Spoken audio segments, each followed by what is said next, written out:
Okay. If we get disconnected, I'll just jump back on, okay? Yeah. Uh, these fancy recorders I have are, well, because they're broadcast quality, they have broadcast technical issues, if you see what I mean. Oh, okay, yeah. Uh, okay, the name's Miles, and you are Olivia?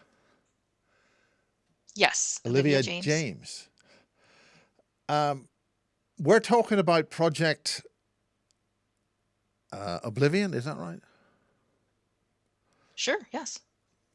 Well, before we get on with things, could you describe really what your background is so we understand where you're coming from?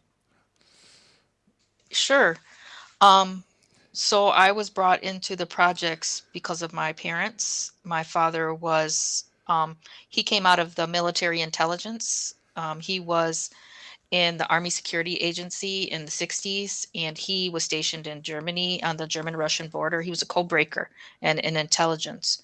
And when he came out of intelligence, he got involved with some of the cartels and was doing some of the work for them, over the border kind of work.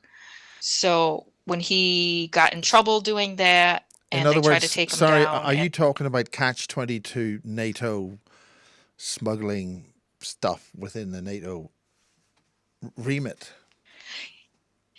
he not that I'm aware of. I didn't know it was in the NATO agreement, but he was smuggling with cartels. And in the 60s, they didn't call them cartels. They were more like crime syndicates in the 60s. And he was involved with three-letter agencies and the cartels because of his connection with military intelligence. And he got into this right when he came out of the military, very young, very early 20s. Uh, So I mentioned he ended up. I mentioned the film Catch 22 because that's sort of basically where that's highlighted during the I think Korean War, where there was an Oh, awful okay. lot of trading going on, and they were using the war and the NATO connections as as a mechanism of black budget smuggling, off the book smuggling of all sorts of things. Anyways, Yeah, it's okay, similar to continue. that. Yeah, it's He did basic. do that. Yeah, It was illegal substances that he was smuggling across the border. Huge amounts, huge. He was a major smuggler in those days, major. He ended up getting caught, and it was basically because he got addicted to his own product and he was messing things up. He wasn't making his drops. He wasn't doing the meetings properly because he would use all kinds of different ways to do this. He would use the bus system that goes across the border. He would use, he was a pilot also. He knew how to fly a plane. He used boat, and a lot of it was done by car. And he ended up getting addicted, and they tried to take him down by raiding his home and things like that. And there was a really very public trial in a small town with him. There's a lot of he was always in the newspapers. Back in those days they did the drawings of people in the newspapers and things like that. And at the end of the trial, they ended up just saying that, and it was a long trial. They just said they had the wrong person, and they let everything go, and then they just gave him a local government job. So they gave that to somebody that was a major smuggler, known substance abuser. They gave him a local government job. And I came to find out that the reason why he got out of it is so easily is because they made a trade with him that if he signed something over, then he could have his life back. And then he signed me over to be used in the projects and MK Ultra and things like that in order to save himself. a family member often. Yeah. Yes. And we were estranged our whole lives because, and I never knew why until I was older. We were estranged our whole lives, and it comes to find out that he felt almost he was very, when he was alive, he's no longer alive, but when he was alive, he was very self-centered, very narcissistic. And his actions made him feel disgusted by me and disgusted into what they made me do and what they made me into. He felt almost disgusted by that. So he never wanted to be around me. He treated all of my siblings different from me because of that reason, that he felt almost disgusted by what I had become. Because he created it. Yeah, and he didn't, because of his self-centeredness. He didn't feel a lot of guilt in that way or shame even. It was just disgust of who I was and what they had made me do. And he said, now I maintain contact with him now that he's not no longer alive, and that's how I get so much information from him. And he's just pretty much told me that when he was alive, he didn't care about anything. It was all about him, and that the fact that what kind of thing they made me into with Monarch training and MK Ultra, he said it was disgusting to see me like that. His own child being used and hurt and harmed in that way. It just disgusted him. Do you want to go into that? Yeah, I can talk a little bit about the MK Ultra.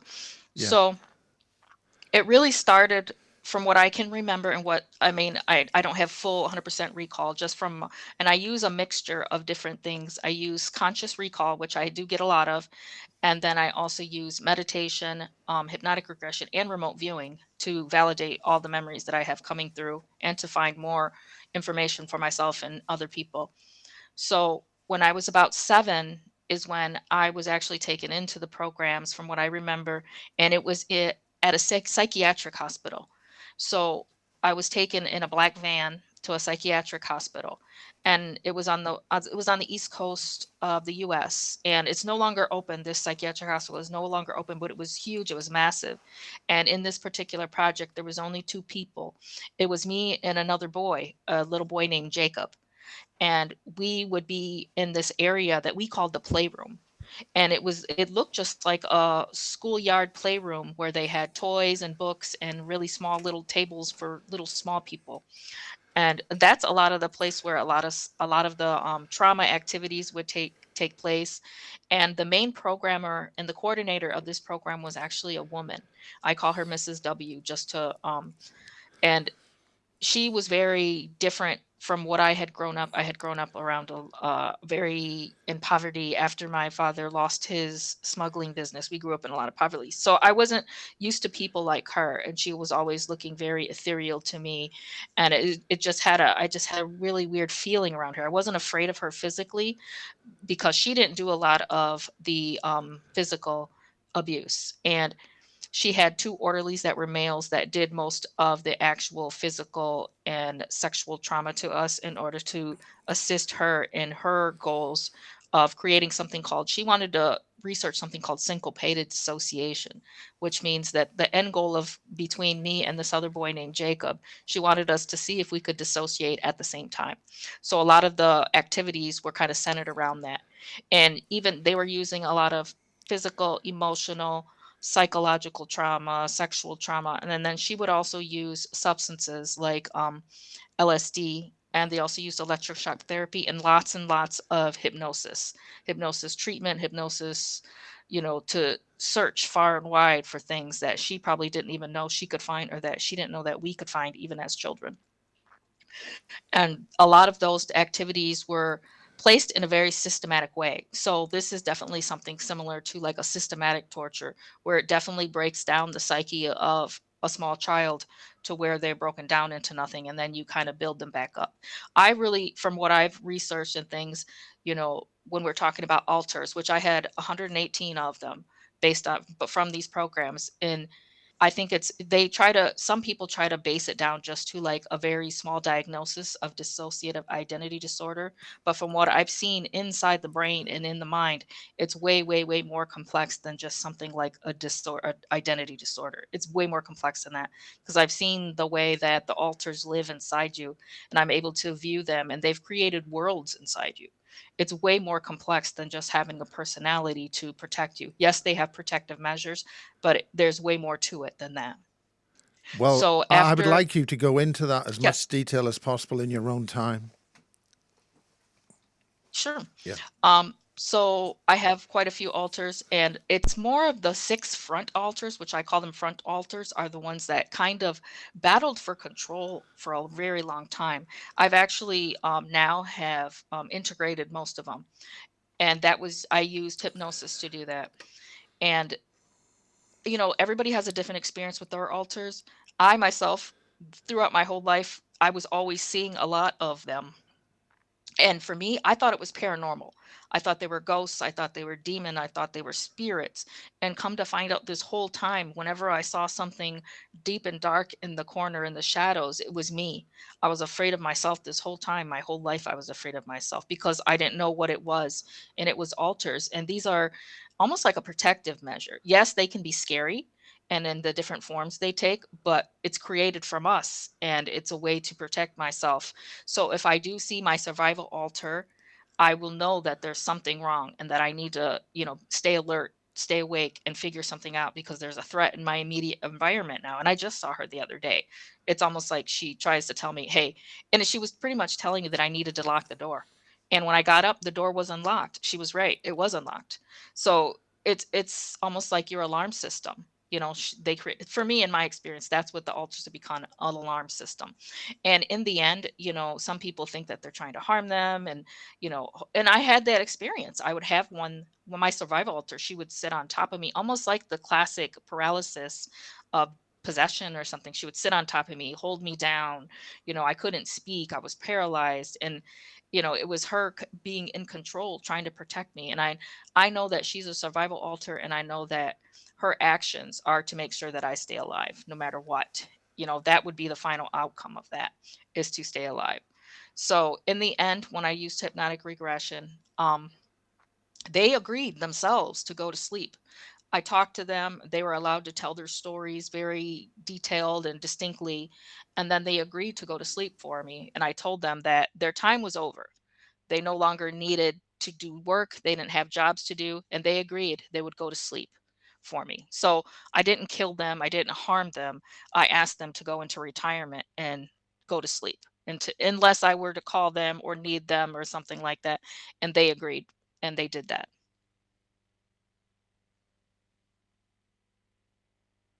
That's one way of doing it. To explain how they agreed and what concepts. I've also want to go into all the different worlds that they lived in.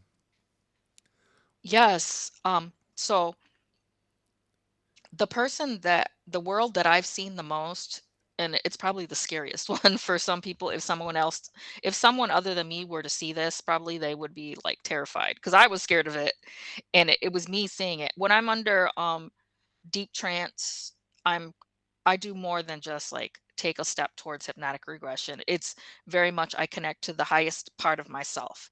So I'm able to connect to different places, and it really helped me with my psychic abilities, which I knew I had things that were happening to me in my whole life, but I just didn't know how far I could take it or what I could really do. And it was coming to find out that I had these abilities for something called spirit hosting. And actually, entities taught me that word. They said that that's what I do. I'm a spirit host. So it's cut to me, it's a form of like advanced mediumship. I allow myself to be like an open portal, and I allow something to take over my body.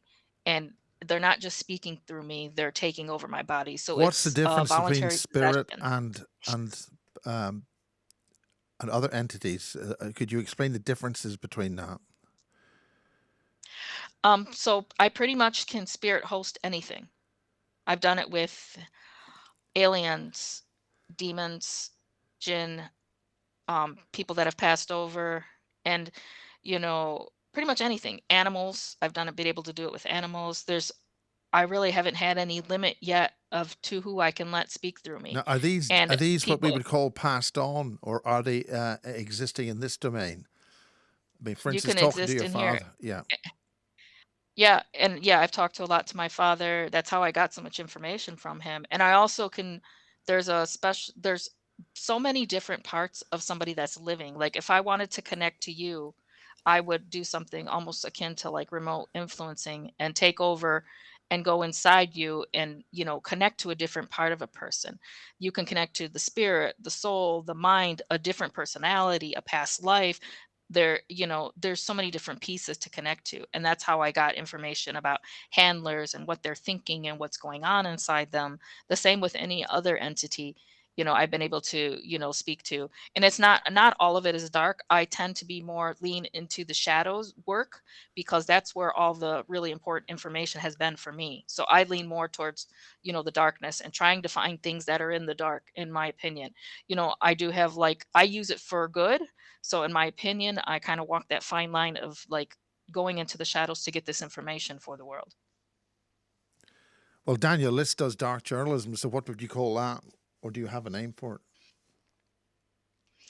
it? I don't I don't know. I don't have really have a name. I just call it spirit hosting, and it's been like such being able to connect to that and see that darkest part of myself has given me the most freedom in this world, because I've been able to acknowledge, that I was other people before. I was other darker parts before. And I would encourage other people to look into your own past lives and, see who you've been before and what it can teach you. And it's taught me a lot to be able to connect to some of those darker parts, because I did have a lot of darker past lives. And that's kind of where I'm able to store this ability, and how I'm able to do this is because some of those past lives.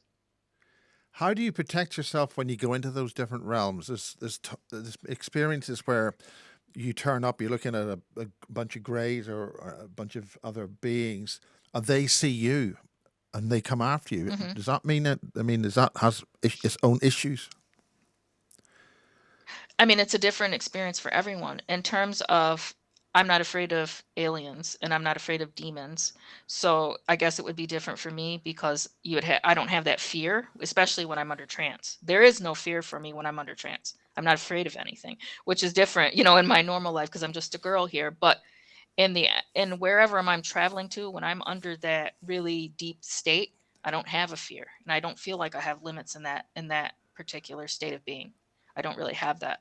So if a demon were to walk up to my face and want to speak, I'm not afraid. And I've talked to so many of them because I'm not afraid of them. I've let them use my body, you know, to speak and to step in the world for a short time and tell their story. And that's how I've learned so much about them, how I've learned so much about aliens. So I have how learned so much about all these different types of beings. Very interesting And do to be they able to do share that. the interest? Is it a mutual exchange of information for them as well? Can be. It can be. I don't always open myself up to them for them to do it, but I have done like a meld with them at some point. And sometimes when I allow them to take over, they can see inside my mind if they wanted to know something. They have a lot of psychic aspects themselves. So just to be able to let me do that, they have to have some type of level of psychic, aspects themselves. So, in what domain does this actually occur in? Does this is this a? I mean, what I'm thinking of is it happening in your mind. In which case, which part, or do you go to a different realm of some kind?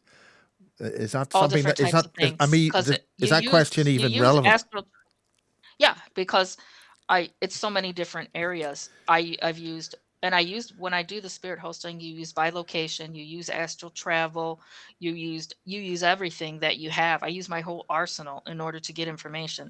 So I'm not just traveling to other, worlds and dimensions. I'm doing it here too. I can travel to a handler's home, infiltrate his house, see what he's typing in his computer. So you're standing right behind the person. That's a form of like kind of like astral travel and bilocation.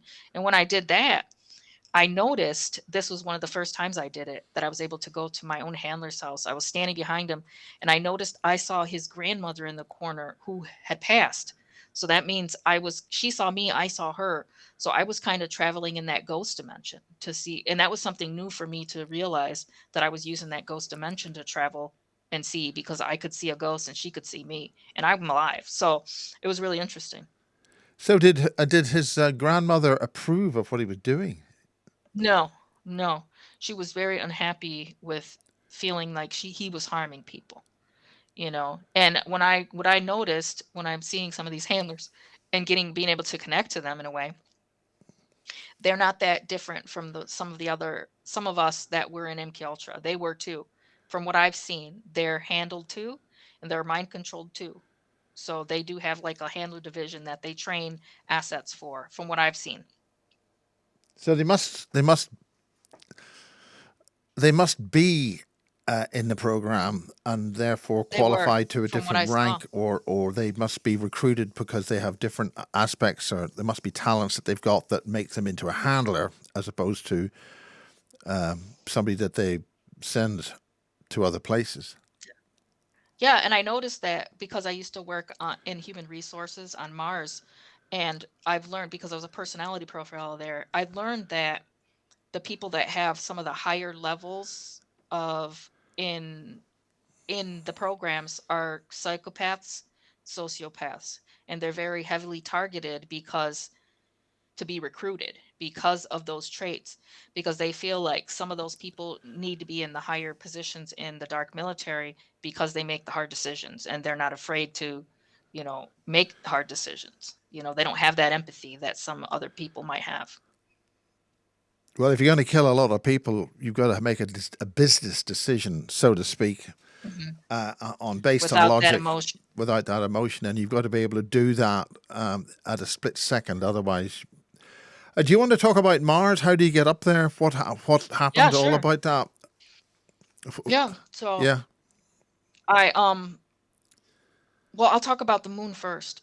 And I went to I did leave the psychiatric hospital, after about 6 months. They said I was a prized pupil. I did everything that they wanted. I was exactly what they wanted as an asset. And me and this other boy, Jacob, Explain how were you able to got complete. into the institution that you just mentioned. Because is Sure. that how people are actually sort of tricked into going there, or that's how they get? And I don't know exactly how they came to get me and take me there, but I know I was in a black van. And my mother's still alive. I've asked her, I don't tell her too much. She doesn't really know about this, but I've asked her, I said, "Do you ever remember me leaving or being gone?" And all she said was it was possible. She doesn't know. So to me, that's kind of like a really weird statement, because if somebody asked me, do I remember if my kids were gone? I would say, yeah, I know they weren't gone. She didn't say that. She just said she doesn't know and that it was possible. Well, So that it's kind of sounds to like me a like really. somebody who knows fully aware, but she doesn't want to face it in her own life that her Or daughters. maybe she's in denial, or she does know a lot because she actually worked with my father. That was his partner, and she did a lot of the embezzling and the money laundering. So she knows quite a bit. She just, she always brings up this, oh, it was a long time ago, I can't remember, kind of thing. So just that statement, her saying that I'm not sure, I don't remember, that's kind of like weird to me because I was only a kid. So I mean, I can't remember everything, but from what I remember seeing in my head, it was a black van. And when I got there, there was these huge, stone steps, and she was standing at the top, the psychiatrist, the programmer, Mrs. W. And she took us into the program, and we stayed like in very small rooms near off the in the middle. There was like the playroom off to the right where they did most of these activities. And she would bring us into her office for the hypnosis. And she would have me and Jacob sit in this chair, and we would put our palms up. And she taught us how to go into deep trance very quickly with a acupuncture needle in the middle of your palm. Somehow that leads you straight into a trance. And she used a lot of light flashing and imagery, a lot of sounds and codes in order to complete these processes that she wanted to do.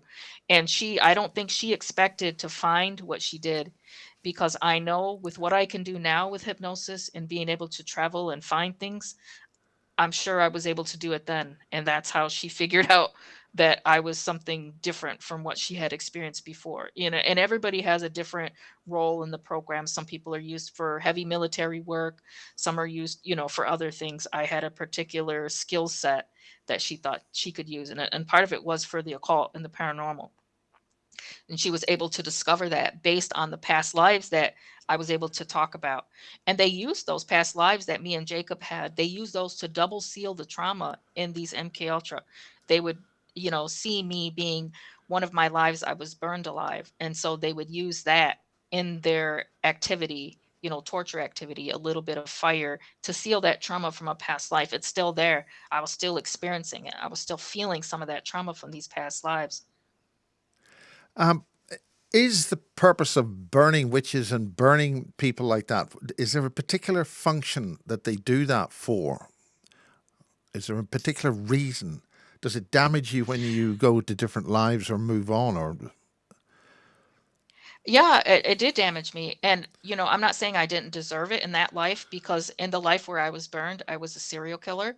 So I feel like I met my karma appropriately for what I was doing in that life. I was a male in that life. It was like 1800s or so, and I was harming people. So me being caught and burned alive, it was seems like, that was kind of a karma thing. I'm not quite sure, but the trauma of the way I died is what stayed with me. And what they were able to find through that hypnosis is some of those trauma points that they could utilize in their tactics. Which is precisely why they do it, because it carries on into further lives.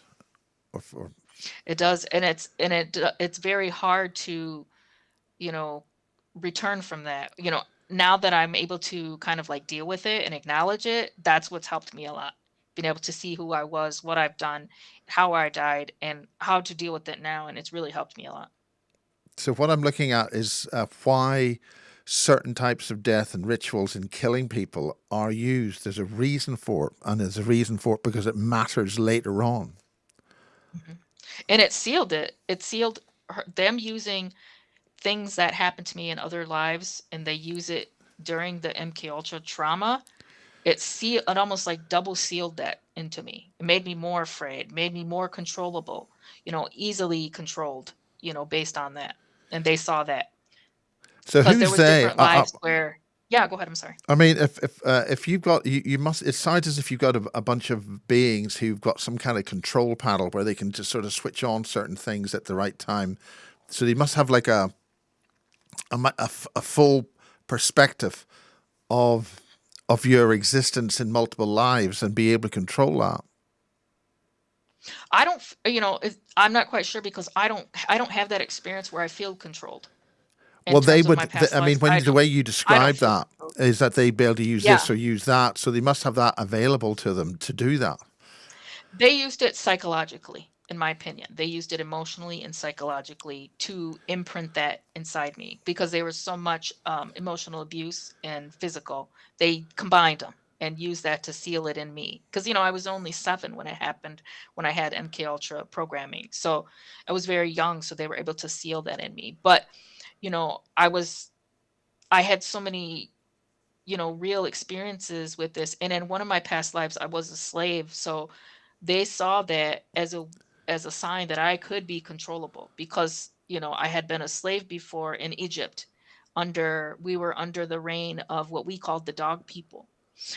And this was ancient times, and they had come to build something called the flash portal, and they were making us move sand. And I was a male then, and all of us were controlled so heavily that only one dog person could control a civilization. And he was just standing. I remember seeing him standing up the top by the pyramid, and we were all just constantly walking. Nobody ate, nobody drank any water, nobody talked to each other. It was just moving. All you did was move sand. And I ended up dying from dehydration.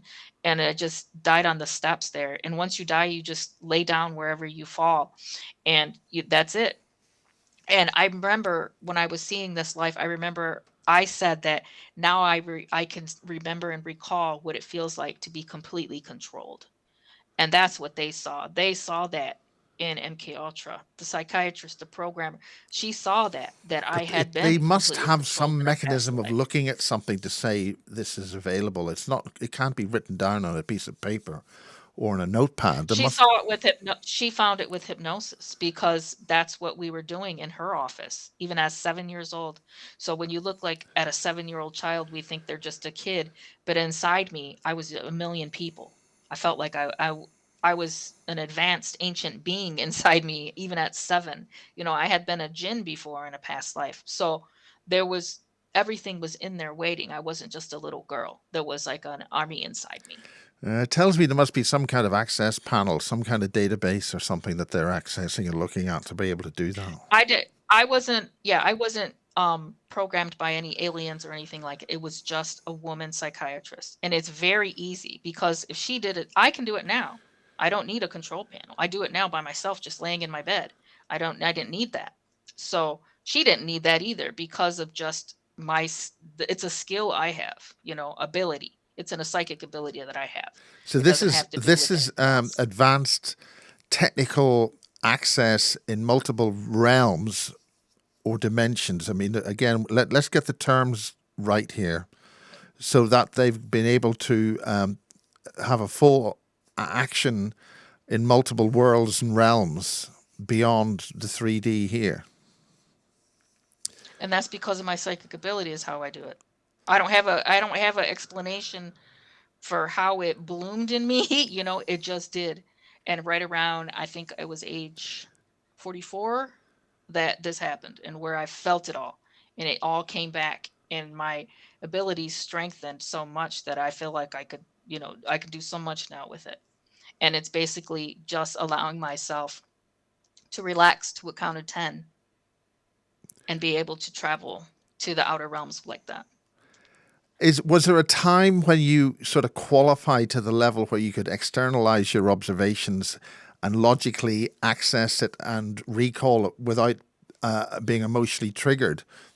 When that sort of moment happen?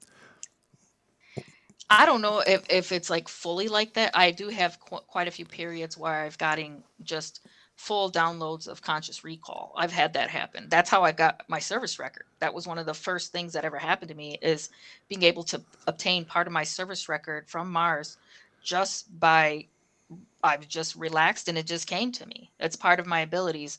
There might be not really be a scientific way to explain that the fact that I have an ability and because I don't know how to explain it fully to people except for the fact that I know I was different people before and I've been able to see who I was and those abilities stayed within me. I found that a lot of them originate from the gut area and also the spine. And that's where it's kept me at a cellular level, some of these different abilities, some of these different people who I was before, it was all stays with me. Okay, we've talked about some wider aspects of that, but okay, how do you get to the moon and Mars? And give us dates. Let's give Yes. Apollo 11 as a reference I point. was about I was about Do you know it? 13 when I went to the Mars. I Okay. mean, when I went to the moon, I was about 13. So that And what happened on the was moon? Are we talking dark side? What sort of stuff? It's not the dark side; it's the far side. so it was really around it was late 80s when I was in on the moon And and I was how did about you get 13 there? and I had I wanted, on a train. I Yeah, want to, I'll tell you as much as I can, I want to get picked. I'll I've got tell a you. picture in my mind how this place looks like. Was it Space Right. 1999 or what? You know, that TV series or what? So, what no. When I got there I'm and I referring like to I the said I was TV just a kid. series from a pictorial and Yeah. visualization point of view. Yeah, so when I got there I was only 13. So I was just a kid still. And I went with this gentleman. He was dressed really well and he took me on a train. And that's what I remember being on a train. We got on a train. I was with him. He was my chaperone. And when we arrived, we were on the moon. Now, And we hold went on to here. level 4 under. Are you talking about? I mean, Yes. what sort of a train was it? Like Harry Potter? You know, Platform Zero? No, no, it wasn't magic. It was a regular train. As far as I know, it looked like a subway train because it was underground. And when we took the train, when I got to the moon, it was level 4 underground. And when I got there is because we were doing psionics training. And that's what they had wanted me to do is psionics training. And they wanted me to be a personality profiler. And that's what they trained me in on the moon. And I remember the classroom where I was working at when I was doing these activities. On the wall, there was a poster. And I remember the poster because it said that General Land, he was going to be retiring for 20 years of service. So they were having a banquet for him the time that I was there. It was as a banquet for him being he was leaving. So Well, he's give being us some retired. idea of the structures of the buildings. I mean, are we I don't underground? know a lot about the structures. I had Well, one I mean, small what did it room when I look was doing like? You know, to class. paint, color of It paint. looked it it looked like an old college building. There was no windows, but it looked like an old college classroom where I was getting trained at. And then I would just go straight back to my room. And it was And what was the in the room room. like? What I'm looking at light switches. I'm looking at colors on the walls. What? I don't remember a lot of the light switches. It was a Well, very plain room, one I'm looking small for bed, age of the one small. technology. What the I beds don't were remember like. seeing any of that because it was just a regular bed, one small little bed Well, for a what was the kid sheets because I like? was only just a kid. I don't know. I don't Are we remember. And talking I really military? don't try to I Um, don't know. I was only 13. I don't remember a lot about it. I only remember the training but it didn't and look that different than something, you know, here. That's what I'm no. talking about. It looked like a college classroom to a regular bedroom. And there was no windows. I don't remember any When windows you say anywhere. college, There you was talk no about windows. American standard schools, or you talked about Yes. these sort Yeah. of Yeah. It looked like almost like cement that was painted over. A cement walls that were painted over. right? That's what it looked like, an What underground color type paint? college building. Cream colored. Any signatures, lines on the floor? Not that I remember. I only remember the poster on the wall. And was the poster stuck on like a piece of paper, or Yes. had it been there a long time? Not that I can remember. I don't think so. It looked Curly new edges, because nope, it was new because he was going to be retired at that time. General Land was going to be retired. right? And he was General Rand, Land, Land, Land. and he He was was the general of that base. the U.S. Space Corps or No, I SSP, don't or know. I don't know the name. I don't know who. Like I said, I was did he just a have kid. I insignia don't know. on him? Any kind of I logos? never saw the general. No, I never saw There the was on the general because I picture. was There just must a have been. kid. So he must have been wearing a No, there hat. wasn't a picture. No, it was just all words. There was no pictures Right. of him Okay. on that poster. It was just words. And I was just there for the training. And it was with a woman who she kind of looked like she was in her 20s, but I got the feeling that she was older. And there was other adults in the classroom. I was the only kid. So she at first she didn't even really want to work with me because she wasn't used to working with kids, and I don't know if she felt like it, I shouldn't be in this type of program, but I remember she was very stern with me. She, took it very serious, and I almost kind of was like a little bit of scared of her, but I know now that she was trying to keep me safe by being very stern with me because I remember she always told me a phrase. She said when I walked into a room, it would only had to take one look, or it has to be one look in order to be able to know what the person is, whoever they are. You have to be able to do that in order to keep yourself safe because they were going to be using me for espionage and infiltration work. So I had to be able to move quickly in terms of being able to figure out what type of people they are. And they also used that particular ability when I was on Mars. So I was used as personality profiler for the human resources on Mars.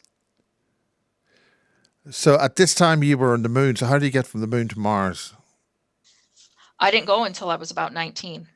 Okay, I so didn't that go meant to that you were I didn't using go to this Mars. train to go to and forth from the lunar base.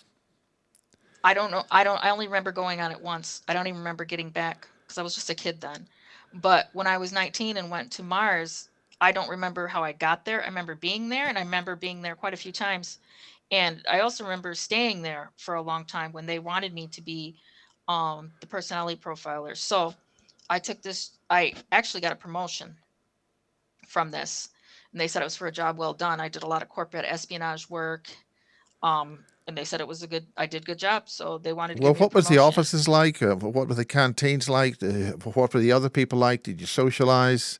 What did you No, talk about? I wasn't able to socialize with people because I didn't want it to affect my abilities. But actually, Mars was very boring. I wasn't able to be around a lot of people that didn't want it to affect Were my you work. underground? Did you have a view? Did you Yes, see we were outside? underground. Actually, I was on Mercury Base, which is in the South Canal region of the planet. Now, It's how do you near spell a that? loading dock. Mercury, Mcreary, Mercury Base. And the general that I worked under, who was on the base at the time that I was there, his name was General Asher. And actually, his office was right next to mine, and his office had a full round of clear glass windows. And he had a secretary right at the front who I could always see when I would pass to go to my office. And in my office, they kept me. I had to dress kind of like a professional, like skirt and top kind of thing. They wanted me to, maintain a certain type of aesthetic in order to make people feel comfortable somewhere subconsciously when they came into my office. Because when they would come, they would spend about an hour of their time in there, and I would do these basic assessments. And it was basically just almost like reading the person, using my mild telepathy and also using personality profiling to figure out who the person was, how they could be used here on the base. And then I would recommend a particular job for them to do. We had all different types of levels of jobs, and most of I never worked with super soldiers. I was there for the incoming recruits when they came, and I would place them. We had like a water treatment, waste treatment, mining. We even had an entertainment division. There was all different types, agriculture. There was tons of different jobs that they would be placed in, but they were really looking like entry level jobs, kind of. So Well, that's this is kind of one the of the work I problems did. about these bases. They need cleaners, and they need somebody to take the garbage out. and they need Oh yeah. electricians, and they need all that sort of stuff. I mean, Yeah. how are those people recruited? At the time, I was seeing more recruits that were voluntary. They were coming straight out of the military. They were voluntary recruits. So there From must be an when I advert, was you know, there, I can't speak for everybody else in other factions, but I was actually under Mars Defense Force, and I was under Ground Force Battalion under Division Mariner. So other factions I division can't speak what? of, but Division Mariner. And so I can't speak of other factions, but in the faction I was in, that's what we did. And why would you need a Mars Defense Force? Do you have any big things walking around in the outside? I didn't go outside a lot because I wasn't part of the ground middle. I was under Ground Force Battalion, but I worked in the office. I was in the corporate sector. I wasn't out doing military work like some of the others. I wasn't a corporate soldier. I was a corporate officer kind of working with human resources. And corporate of what? Rand, No, Lockheed, Mars Defense Force. Mars Mars Defense Defense. Force. So Yep, Mars Mars Defense Defense. Force must have operational facilities and things which go out. Huge. Huge. Yeah, we did everything. We had So this is everything we all needed there. underground and not on the surface. Yeah, all underground. We had everything we needed there. We did I mean, we worked all the time. And I didn't really socialize a lot with people because they thought it would affect my ability to be able to read them. And in a way I can see why they would think that. Yeah. But Once when I'm you see around more lots of people, people, are it they all changes. walking around in grey, nondescript things, or they got different uniforms, logos, Different different uniforms, countries? but similar different I don't remember the logo, but we had there was different uniforms. Like I dressed different from the soldiers who dressed different from just the incoming We recruits. talked about sort of 1970s, 1960s, man from 90s, Uncle. 90s to early 2000s. Did the fashions change? Actually, I noticed that a lot of the stuff on the planet, it kind of looked dated. It Yeah, was advanced, but they liked the look of like 60s nostalgia. yeah. They kind of liked that look. So they kept it kind of just for aesthetics. Even when I kind of look at some of the so I've done a little bit remote viewing of some of the off-site where they keep the records, and they keep very kind of like that, like 60s looking type furniture, aesthetic, and even the computers look really old, but they're actually very advanced. They just keep the look for an aesthetic. We're talking clunky stuff from the 1950s. It looks like that, but it's not. It's very advanced. They just like the look of it. From what I experienced. I can't speak for other people. So, what, for instance, thinking of is the first Star Trek series of the 60s. It was advanced, but it was retro. Yeah, kind of like that, kind of like retro kind of fashion kind of thing. Yeah. The reason for that is I'm suggesting a lot of this is really based in the 1800s. It's kind of It, perhaps. I'm not quite sure. I'm not quite sure. And they really didn't talk about it too much. I'm Nobody really looking at the way discussed that it. things are put together from an architectural point of view, and that's the frame of reference to when they maybe first started doing things. That's what I'm looking at. Yeah, it could be. It could be. I mean, I didn't get to interact with a lot of people and not many people want to interact with me though, because I was, kind of like working for the man. Like I was under a general, my recommendation goes straight to him where he approved it for employment for people, employment positions. So nobody really, they thought I was kind of like in that, sector, which was right. I was under a general. I wasn't part of the military like that. I didn't go out and do the boots on the ground type work. That I would was in the office. that means that you've got authorization to have this conversation by the general. I don't know. I haven't signed anything. Actually, I've seen a lot of documents and I remember when I left where everybody that left, they signed this huge stack of forms. And part of the forms are signing that you agree to be controlled and monitored for the rest of your life. You signed that before you left MDF. I You mean, signed that. you've got people talking NDA and they can't. You've got people death and having death to bed confessions that I worked with the aliens at Roswell or some bloody thing, and they're waiting till their last gasp when the rest of the families died, so they don't have repercussions. This is we're dealing with a disclosure situation where they want people to know this. The only logic to that is what we're talking about now is So I'm interested in seeing the whole aspect of the whole way you could build a picture up of how the structure of the bases are, how Hmm. you get around, how do you see other people, other forces. I mean, the RAF have got bases up there, or posting up there. Hmm. Other countries, to get the sort of scale of all this. Nothing much. I'm not asking for too much, really. Hmm. And I can only give what I remember. I Yes, don't I definitely do not speculate. I don't just I don't want guess. speculation. I want what you can Yeah, I remember. would have to have a direct memory in order to relay that to you, and I won't speak on something unless I had a direct memory and it was able to validate it for myself. So That's the I tell as much as I can based on my own personal memory. I never add anything. So for me, I don't remember a ton of that because from when I was on Mars, I was depressed. I had depression because I was getting bleed through memories from my original life, and I started to mess up. And I actually got demoted from my human resources job, and I ended up having to do work as a ship liaison when incoming cargo ships. I just signed off, and then I worked for a short time on a medical satellite station near Mars where they were doing some of the augments. And on that medical satellite station, some of the doctors were not fully human, and so they used me kind of like as a medical social worker in order to have people sign forms because in MDF, they take consent very seriously.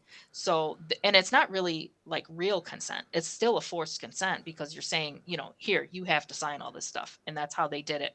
So there's still tons and tons of forms that have people's signatures that say you agreed to all this. You well, agreed if to you're do this. forced You to do agreed it, you to have haven't that. agreed to it, so it's all bollocks.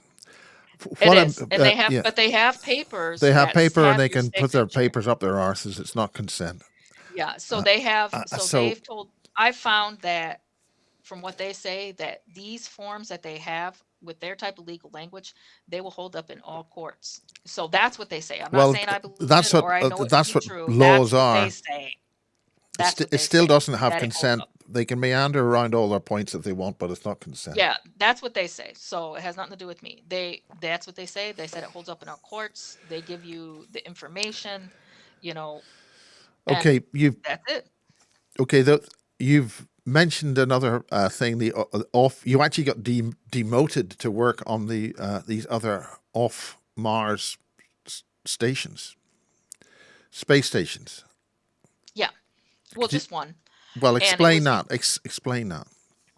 it was because it was because I got demoted for because I was messing up because I was having bleed through memories from my original life, and I couldn't do the same job as I was before. I was failing in my readings and things like that of the people. I wasn't doing it wasn't successful like I was before. And like I said, they put me in this medical satellite station, and I was just I just would get the forms and take it to the person because I think the recruits felt more comfortable if a human came there asking them to sign forms rather than somebody that was non-human. And the non-humans were just Explain those doing non-humans. I want detailed descriptions on my desk before you woke up this yeah. morning. Um, And why aren't they here now already?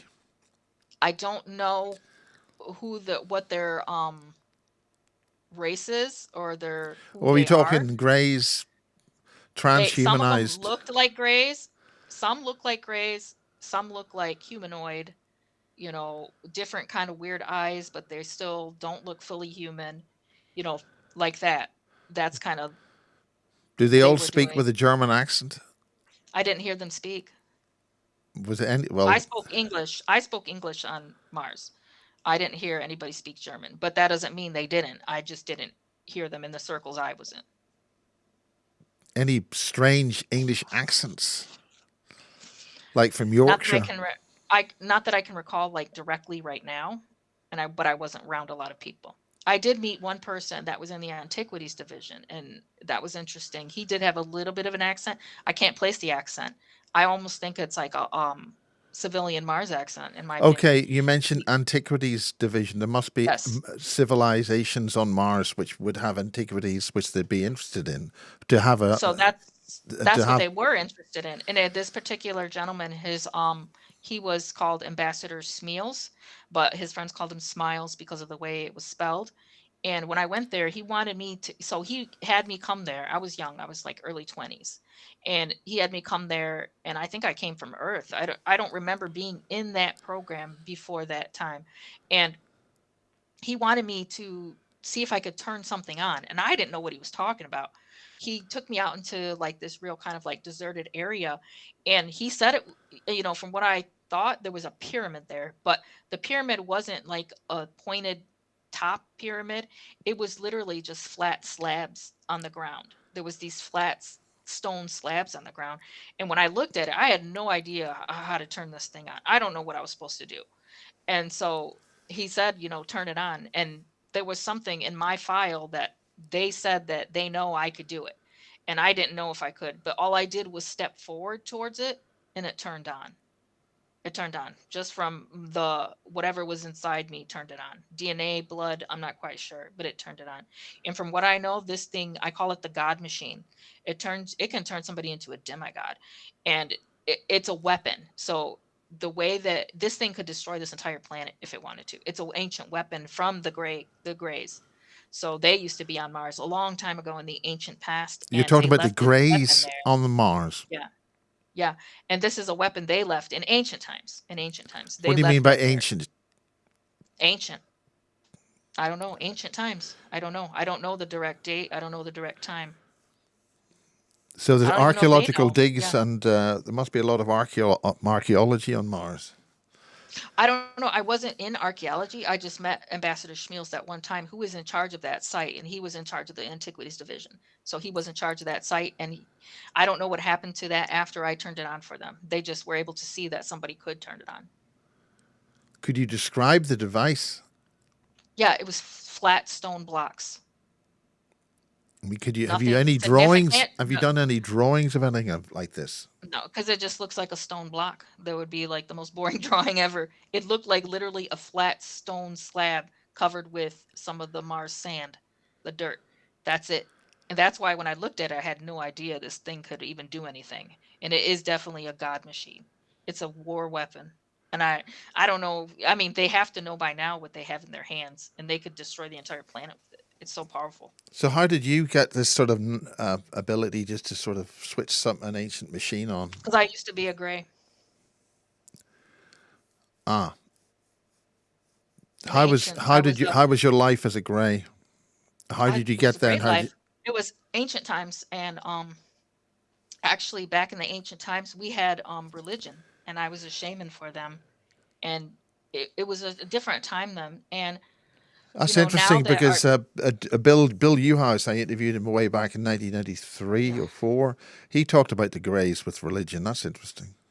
yeah, we were very spiritual, and we talk now. Our people now are so it's pretty much we're so focused now on just saving our race, we can't even look to the history of who we used to be because we're You're so. now referring to yourself as a Grey at that time. As Oh, I'm sorry. no, And are you? so, It's well, I'm so many different things. I get it.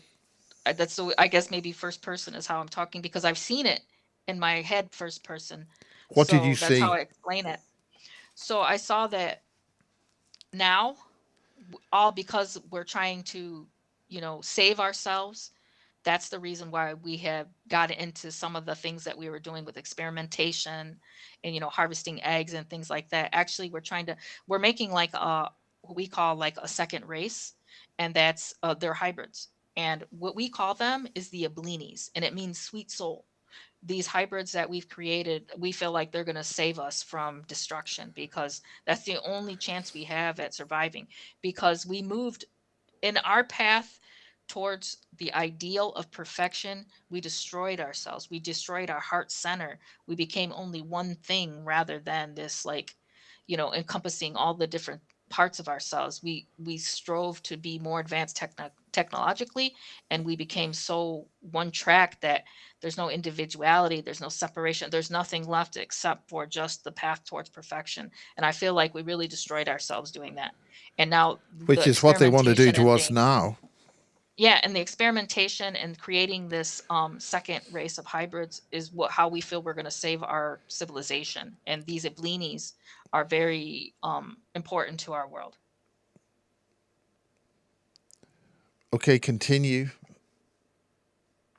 So I mean, that's just what I know about them, and they just gave us a warning that the farther you move away from your heart center, the more you're gonna lose in this world, and that's how they feel they lost. Us moving more towards technology and away from your heart center is what they said will destroy us. So they're not able to stop that. So who's in charge here now that we could talk to? I'm not sure. I'm not quite sure. Where do That's you just from feel? what I know. Where do you feel? Where do you feel you want to take this conversation now? Just to talk about I talked about Mars, I talked about it just depends. Do you want me to talk more about the occult or do you want me to talk more about the Handler projects or I think targeting since we're on the sort projects? of Mars stuff, why don't we fully explore that, and we can do other subjects later, if you want to do it that way. Yeah, so Mars there was one I thought Apart this is from it just an having a interesting blue story. sky and oxygen. Yeah, so this is just an interesting story. I always like to tell the story because I thought it was so interesting that they have these exhibitions on Mars. So, on the weekends when everybody's kind of winding down from the weekday, they'll have exhibitions. It's almost like UFC fight night where they're doing like these matches of people fighting and, sports, a lot of sports things. So they ask for volunteers from the females to do this too. So I volunteered a couple times because I felt like if I did this, maybe people would see me differently because they hated me, because of where I worked or whatever. So I ended up volunteering for one of the exhibitions, and they had me and another girl. They have you like dress up in these like long gowns, and then they want you to sword fight to the death. So I did that, I think about 6 times. And I know I didn't win probably at least 2 times. And then I know one of the times I had my throat slit and I ended up just back in my bed the next day. I don't know how that happened. I just know I was there.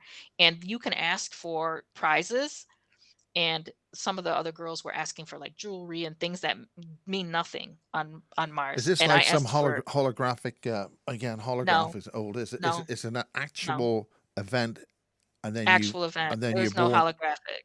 Nope, no holograph. It was event.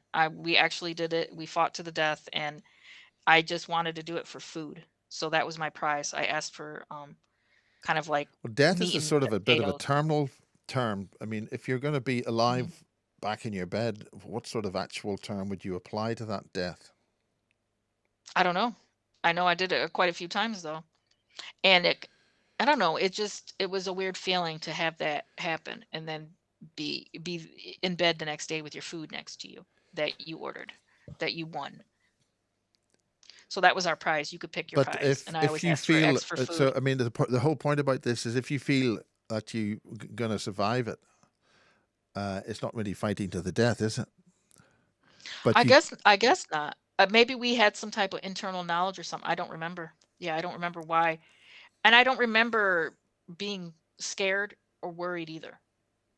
I remember we almost felt like almost excited to be able to dress up and people cheering for you, that kind of thing. It was kind of we thought it was fun at the time, and we did it obviously more than once. So this is like the games at Rome.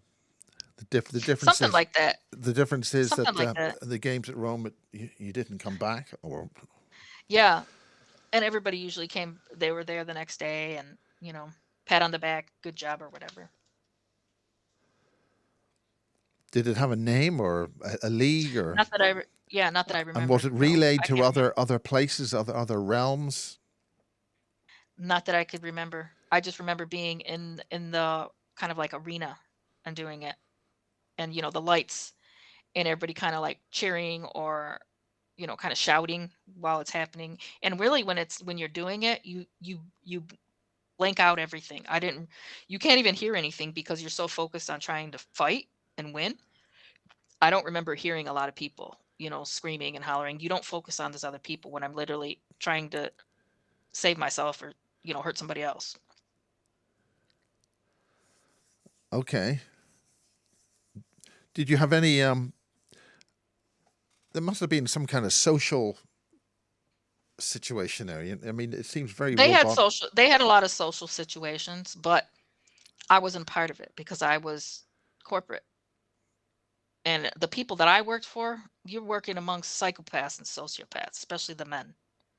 And from what I remember, it was more male focused. So, yes, us women, we can fight and we could do things and protect ourselves, but were we as highly valued as them? No. So, like I said, I remember being depressed on Mars and didn't know what depression was because of mind control. I just know I felt like shit all the time. And now that I look back, I could see that I was probably what they would consider depressed, but we didn't have a word for it. You're not allowed to be depressed on Mars. There's no word for It's that. You're not even inefficient. allowed to have emotions. You're not allowed to have emotions. You just work and do what they tell you. Any more information about they? MDF. I know who they are. MDF. What does MDF mean? Oh, the Mars Defense Force. Mars Defense Force. Yeah. Uh, okay, continue if you want to pull down more stuff about how the whole facilities were, sizes, and how you got there. This idea of a jump room, or you go up on an Elon Musk spaceship, or what? Nope. I don't remember. I didn't really do a ton of that because I was in the office. I worked for an office building. I didn't do a lot of that, in terms of that. Um, I do have I wanted to give you my service record to see if it triggers anything inside you that you've heard before. I'll let you know the service record that I got. I'm going to read it off. So I was in scout class entry level. My site was called Site 27. My approval for ranking was on September 22nd, 1994. And then in 2006, I was transferred to enemy engagement processes in the South Canal region of McCreary Base. I was under mission classified. And when I did my liaison work with the ships, I was on the Air Command Vessel Exploration and Encounters. My actual asset code is called Intelligence Scribe, and I was coded for re-entry in the special sector linguistics and retrieval. So that's part of my service record that I was able to obtain. And how did you obtain that service record? Came to me, came It to me in just when I in was in your just mind. at home. Yep, it came straight to me. I had it all. I had the names, places. I'm able to get names coming in, you know, things that I don't even know about it. You know, a lot of time I don't know what it means sometimes. Sometimes it'll just get the words and I write them down and make sure, okay, so I'll check this when I try to remote view or something, but sometimes you don't even know what it means. And And how? when I first got that, this was years ago. So I didn't know what it means. I didn't know what it meant. I had no idea what it was. I was like, what the heck is this? You know? So initially, we've done an hour. So Mhm. initially, there's this thing you're calling Project Oblivion, Yes. where people in this sorts of movement and trying to find out what's going on, all your friends sort of disappear. Do you want to explain what that is? Yeah, so I did a session and I work very closely with Misha Johnston and we worked Brilliant together. lady, Yep, and fantastic. she's actually the person that helped me, integrate my alters. We've done a lot of remote viewing work together. She helps me when I try to break into bases and get documentation for people, things like that. So I was doing a session with her and I went very deep and that's what I wanted to do. I wanted to see something. So how I found out about this is and there's a couple of aspects to it. One of the first times I actually had an experience by myself and I was taken to a base and when I got there, they told me the base has no name and the general there, he's not ready to be known yet. He said he cannot be named yet. And he gave me this information and these instructions that I was supposed to come back and tell people. And what he told me is that about 12 to 15 years in the future, we're on the brink of a revolution. And he said it's looking very bleak for us in that it's not going well where he is right now 12 to 15 years in the future. And I usually don't talk about that kind of stuff because I wasn't at Montauk. I don't remember being in time travel programs or anything, but I know this was real. And he told me, he said, you need to go back and tell people. He said the mouse is to tell the world. And he said, tell them that you need to build the network, maintain the network, and then protect the Olympia group. And the Olympia group is this group of kids. They're about 11 to 19 right now, as of a couple years ago. So when I got this information, it was about a Sorry, year or two is ago. that in years old or in number? Yes. years old. That's how old they are right now as kids. So he said these kids are very important for the future. They all volunteered at the same time to come here for this task, and they're hackers. They're computer kids. And he said the reason why they need them in the future is because the future is fought with technology. In the future, there's not a lot of hand to hand combat. They fight with technology, they fight wars with computers. And he said, we need these kids to turn the tides of the revolution. He said, if they don't survive, then we're pretty much doomed. That's what he said. So he told me to come back here and tell people that we need to build the network, maintain the network, and protect the Olympia group. And I don't think it's a crazy message. He's saying protect children at all costs. I think it's a great message, you know. So that's part of the what I found out to start with. And then when I was finding that out, I was able to infiltrate a handler and a handler division. And they came and they were very arrogant, very angry about what we were attempting. And they're saying that what we're doing now with the disclosure movement is that we're becoming too rational. He said people are starting to believe us. They're starting to research. They're starting to wake up and understand that there's stuff going on behind the scenes that they had no idea about, like MK Ultra, like some of these programs that, you know, and we're talking about it so rationally. They didn't expect us to make any headway. And so they've been given the green light for this program, which is called Project Oblivion, and that's the word I was given, Oblivion. And they're saying that with this program, they're going to be targeting heavily to push the disclosure movement way back into the realm of unbelievability. And they said that's where we need to get back to and stay there. Stay. They pretty much saying stay in your role. Nobody believes you. They all think you're crazy. They think you're lying. They think you're larpers. They've said all of that to me and to Misha. They've said that a million times that no one's going to believe you. Go ahead and say what you want, but we are going to come after you for even talking about this. And they said that one of the main targets are going to be podcasters. And they say it's because a lot of these podcasters have gotten together and have provided a platform for survivors, for whistleblowers to even give this information to the world. And they also said it's important for podcasters, you know, because they can't have this because they're the ones that are helping us. And so what we've discovered is that they some we've had like, you know, all these different kind of like spirit guides and things come and tell us. Even my father told me, he's like, you need to he said that the children that are the Olympia group may be able to find this on the internet. They might find it on like TikTok, YouTube and things, and it may plant a seed because the people that are in control, like the handlers, divisions, and whoever controls them, they know who a lot of the children are. They've identified them. And they're going to be targeting them too. They try to show me pictures and things. There was one little girl that they're going to try to turn into a drug addict, so she will be thrown off her mission. So the way they've been targeting some of us, they're going to also target these identified children who are part of the Olympia group. So it's important for people to protect them if they think they have any role in this, to protect the children, to make sure they're around for this. What's your primary event apart from that? What do you actually want to say, which is going to, we'll round this off on this bit if you want. I'm staying true to, you know, what my father told me to do. And he told me, he gave me a distinct message, my own father. He said to burn it down. He said, burn the system down. He said, go out there and tell everybody what they did and what they made us do. And that's what I do. I continue to tell the world about what happened to me, what happened to him, and how it affected my life. Because I think that it could, the information that I get, I think it can help other people with their own memories and their own awakening, however they want to do it. I think it can help people just for the fact that I've, you know, tried so hard to get information, you know.